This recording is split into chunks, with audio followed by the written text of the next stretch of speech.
Hello, my name's Nadine. Kaylin and I will be presenting the Week 6 vlog. We have chapters 3 and 4 from Daniel's content area writing, as well as the TED Talk we had to view for this week. I'm going to begin with Daphne Kohler's TED Talk, What We're Learning from Online Education. It focuses on a program, Coursera, which is an online education program that anyone can access for free. So Kohler developed Coursera with her colleague, and their goal was to provide the best courses from the best instructors from the best universities to everyone around the world for free. And I really like that goal. I was really interested in learning about their program. I'm glad it exists.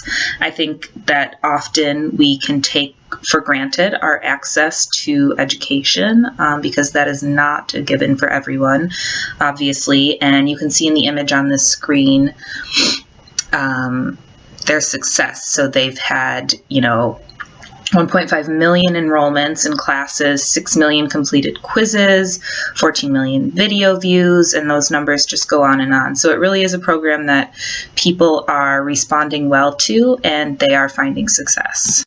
So I think there's opportunity for great discussion surrounding what makes Coursera successful without any compensation or credit received at the end.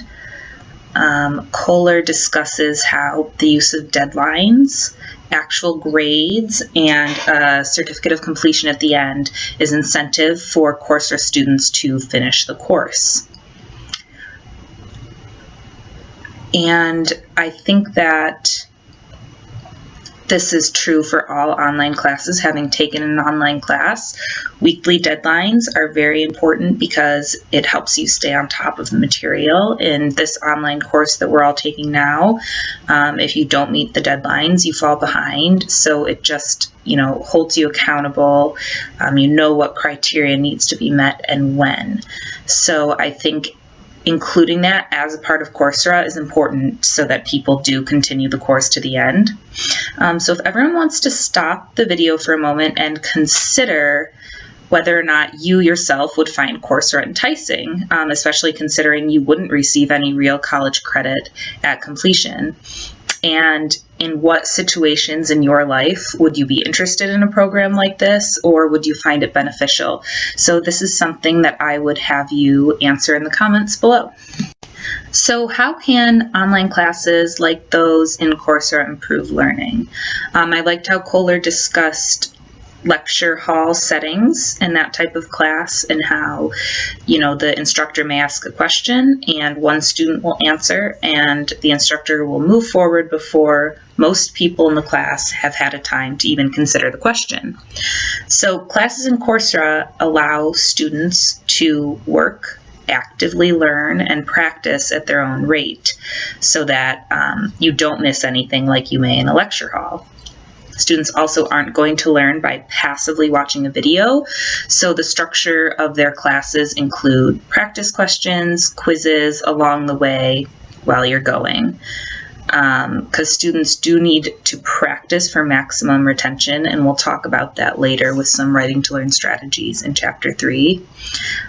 She talks about how retrieval practices has proven improved results in learning. In Coursera, everyone is engaged just because of this type of active learning where the videos stop and there is plentiful student interaction. So Kohler discusses 3 things that Coursera is doing. First, it establishes education as a fundamental human right. So anybody in the world who has the ability and the motivation can be educated in a college level course. Number 2, it allows the opportunity for lifelong learning. So, maybe someone has completed college and they're older, retired. The video discussed a stay-at-home mom. So anyone can go back and become educated. Some people like to take these types of classes as a hobby. And the third one is it enables a wave of innovation. Education reaches further throughout the world, and Coursera does have this goal of finding the next big idea. I'll move on now to Chapter 3 from Content Area Writing, and this chapter was all about quick and easy writing to learn strategies. So the idea is it can only take a few minutes to use a writing strategy to improve a student's learning. It creates more engagement with the material, and it has this emphasis on active learning, which I discussed a bit in regards to Kohler's TED Talk as well. So I'm going to go through now the 7 writing to learn strategies that Chapter 3 covered. The first writing to learn strategy is writing break. So you have to consider that students only recall between 10 and 30% of what they read, hear, and see. So what that means is a lot of traditional modes of instruction like lecture, group discussions, reading, watching video don't allow students to retain a lot of information, not even half. So writing breaks at regular intervals increase that retention to about 70 to 90%. So students are able to retain much more if the lesson is stopped and they use active learning to reflect and write on what they learned in that lesson. So in a writing break, a teacher would pause the lesson and allow students a few minutes to write a brief reflection on what has been covered. This should happen at regular intervals. A teacher can give a prompt, and then the students can go through, think about what they've learned in the lesson, and jot down a brief reflection, which again helps them retain more information. So we are going to take a writing break. I'll ask you all to pause the video right here and jot down an example of how you would use a writing break in a lesson. So that is the prompt. Just write a quick example of how you would use a writing break. So the exit slip is really a diagnostic tool for teachers because it allows the teacher to have a better understanding of what students are retaining from their lessons by having students reflect on the lesson at the end and turn in their thoughts on an index card or a sheet of paper. The teacher can then gauge their lessons for the following days. I really like this strategy because I think any forum for teacher-student communication is very beneficial, and this in particular allows the student a comfortable, safe, easy space to say what they're not understanding or what they could use more help on. That's not something a student would necessarily do in front of a class in a public setting if they had to volunteer and speak up. Admit slip is much like an exit slip, except for students bring in their reflection on the lesson the following day. Obviously, a big flaw in the admit slip writing to learn strategy is that it is considered homework. So this complicates it for students. They may be less likely to do it. So a teacher would then utilize these admit slip students bring in at the beginning of class, go over them a bit, and figure out where he or she needs to go from there. So in this slide, I provided admit slip examples for this lesson, this video that I'm creating. So what makes an admit slip a successful writing to learn strategy? In what instances would an admit slip be better than an exit slip? Reflecting upon your own education, have you ever had to do an exercise like this? Have you ever had to turn in an admit slip? And then give an example of a topic where an admit slip exercise is appropriate. So those are just all examples of questions a teacher could give for a student to come back with the next day if this video presentation was in fact the lesson. Brainstorming is when students write down new ideas and thoughts in a short amount of time. So this is usually used with the introduction of a new topic because students are forced to draw upon their prior knowledge. And this can be a very useful tool as they head into something new because they are forced to think about it in their own creative ways.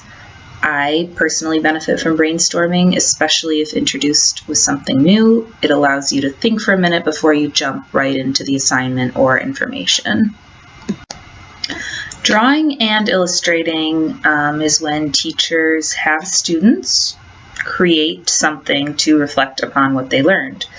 These do not need to be highly artistic. In fact, a diagram is very beneficial.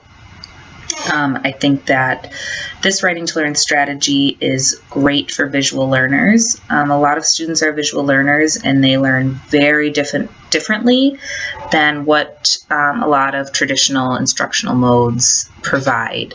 So please watch the video. I included the URL link in this slide. So this is Melanie West giving a TED Talk on being a visual learner. Her father was a visual learner, and she just does a really good job explaining why visual learning is important to so many students and learners. And I think as educators or aspiring educators, this is definitely something that is worth taking a look at to help understand and aid students that are visual learners. Clustering is described as a non-linear brainstorming process, so I'm sure we can all picture this. I included an image, but it's where there's a central keyword and going out from there are other associative words. This is something I know I created a lot in elementary school and middle school, and I do think it can be beneficial. This is helpful in creative writing. It really gets the creative juices flowing, and I think it is a beneficial tool. And the final writing to learn strategy I'm going to discuss is mapping. Mapping to me was a lot like the drawing and illustrating writing to learn strategy. So it's just a visual arrangement of ideas. It demonstrates the relationship. So this allows students to think about what's been instructed and reflect on it. And this is, an active learning tool. It's also very beneficial for visual learners. Hi everyone, so my name is Kaylin and I'm going to be continuing what Nadine started in Chapter 3 and with the TED Talk with Chapter 4. And Chapter 4 is supposed to have even more in-depth applications in that these have a whole lot of variation and flexibility. These writing to learn techniques have a whole lot of different ways that they can be executed. So the first one is written conversation, and this is where you have students pair up and they essentially write letters to one another. So one student starts and they write based on whatever kind of prompt that you give them. So it can be a question or what did you learn with the homework yesterday, or something along those lines, just like a prompt, so that they can talk to one another. So then the one kid hands off the paper to the other kid, and the second kid will respond to the first one and expand upon those thoughts. So he'll add to it, and then he'll end up handing it back to the first kid, and they'll make a couple passes until they've basically exhausted the prompt, and then you'll go ahead and ask them to share. So then this whole written conversation that's happening silently can be extended to the whole entire classroom. The second one is the write around, and this is where you'll split the group into fours. The book said that fours are preferable, but you can obviously fix it to however your class is. So then you're gonna supervise as each kid gets a piece of paper, and they're going to write their initials next to it. You can even have them write in different color ink or pen, pencil, marker, whatever. And then you're going to give them a prompt, much like the first one, much like written conversation, where they're all going to talk together. It's essentially just like with a bigger group. You can give them a more difficult prompt as opposed to tell us what you thought about the chapter. It can be explain the different characters that are in each chapter, or why one character died, or something like that. That way it's a little more in-depth for the amount of kids that you have. So then the teacher's going to yell pass, and the kids will rotate clockwise or whatever And then the next kid will kind of do what the kid in the first one did, where you're going to comment on the other kid or expand upon it, or just put your own idea on the paper. And then after a few passes, you'll eventually take that into discussion as well. Or it can just be a sort of warm-up activity, whichever you end up preferring.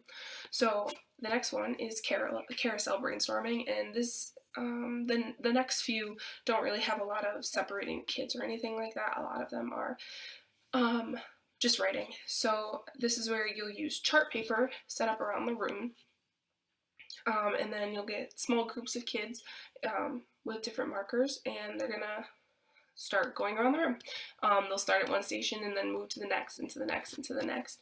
And you'll have them write down a prompt that you have on each thing. So generally each chart paper will have different prompts on it. So one can talk about themes, one can talk about what you learned, what you want to learn, things like that. They can also be more complex or simplistic depending on how you feel your students are.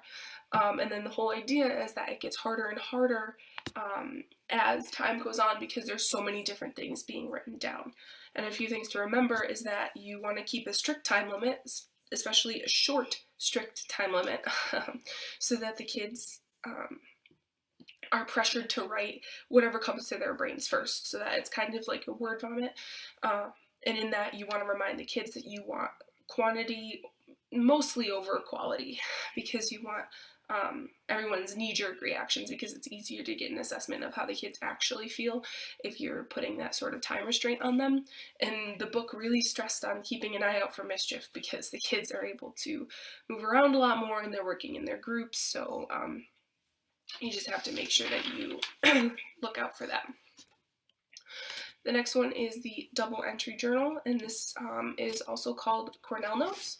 It's where you tell the kids to take a piece of paper, fold it hot dog style, and the left hand is for outlining notes as the kids either as they read or as they listen to the lecture, and the right hand is responding and reflecting on the information. So one of the examples in the book was for English, and they said The Great Gatsby, and on the left hand side they had information. So as they were reading, they wrote down just different things that they noticed, and then on the other side they responded to the values that were or weren't there in the book, which with Great Gatsby that would be pretty easy to do. And then if they're lecture notes, you could just put knowledge or lecture information on one side, and then the kids would go back and kind of journal on the other side, where they would respond to themselves or add to themselves or say, oh, this wasn't really that important, don't worry about this. This can also be used to start discussion or show how the kids are thinking. What's really great about it is that the thing as a whole is really flexible, and the headings are really flexible, so you can change it to be however you feel like you need it to be. The next one is a nonstop write, and it's pretty much exactly what it says. You're gonna give the kids a prompt, give them a really short amount of time, usually 2 to 5 minutes. You could also expand this time if you want. I know I work with kids in a poetry class, and me and the other teacher sometimes will have the kids listen to what we have to say about the certain kind of poetry or whatever we're trying to get them to think about as far as with prompts and things, and then have them write usually for 15 minutes or something like that. But the whole idea is that the kids are aware that they're getting a time restriction and they have to get down something on the paper regardless. So for some kids it might be too difficult at first to write for even 5 minutes, so you can start with the 1 to 2 minutes and work your way up if you do it once a week or once a month, really with anything, because you can basically do it with anything. So if it was chemistry, you can write about the different things that you learned in your reading last night, or things like that. So it's a really good way to integrate writing into every subject. The next one is a reflective write, and this is a really flexible assignment, and I think that's what's great about it, is that it can be formal or informal, and it can be for projects, papers, discussion, It doesn't really matter necessarily if you want kids to do it like at the end of a huge project so that they can formally reflect on it, or if you just want the kids to talk about what they got from your lecture that day on a note card. It would be really super informal. Kids to critique and praise themselves. You want the good as well as the bad, so that they're feeling encouraged, but then they know what they have to work on. The next one is KWL, and this stands for what do you know, what do you want to know, and what did you learn. So the way to do this is before you start the lesson, you ask the first two questions. So you present, as the book said, photosynthesis. What do you already know? And then the next one is what do you want to know? And a lot of the times you can get snarky answers that are nothing. We don't want to know anything. So you can rephrase that and say, what do you predict we'll learn? Just to stave off those kinds of answers. And then you'll essentially go about the lesson as you normally would. And then after the fact, what did you learn? And the way this will be integrated into writing is you can have the kids write it, you can have them come up on the board and write it so that they're moving and actually involved. But either way, they're still writing. The last one is teacher-student correspondence, and this is where in a couple weeks into class, you ask the kids to write how they're doing. So you start with a kid, and he has a paper that he sends to the teacher. She or he reads it and responds to it thoughtfully to make it clear that the teacher actually cares about what the student has to say. So then the teacher will take the paper and send it back to the kid. The book said like every month or so, or some teachers do it every quarter or something like that, just to at first get to know the kid.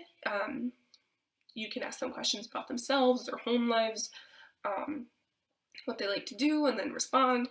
And then as time goes on, you'll ask more and more specific questions about the class and the material. It could even be strictly about the material, or it could be, how are you doing? Are you doing well? Are you struggling? Do you need help? What can I do to make this easier for you?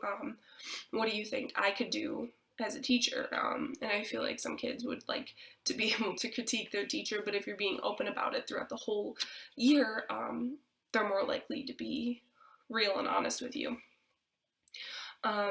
So that's all for all the WTLs. What we ask is that as you go through, if you have to go back and understand what all of these are about, if you can go through and just kind of react how you feel about each of them. You don't have to do all of them, there's a lot, but for a few of them, how you would implement them, if you would implement them, why you would, why you wouldn't. Essentially just how you feel about each writing to learn, and if you think it's possible to put them into every subject, or if you think that they're actually good techniques that you think you would implement or that you've actually seen. So, thank you.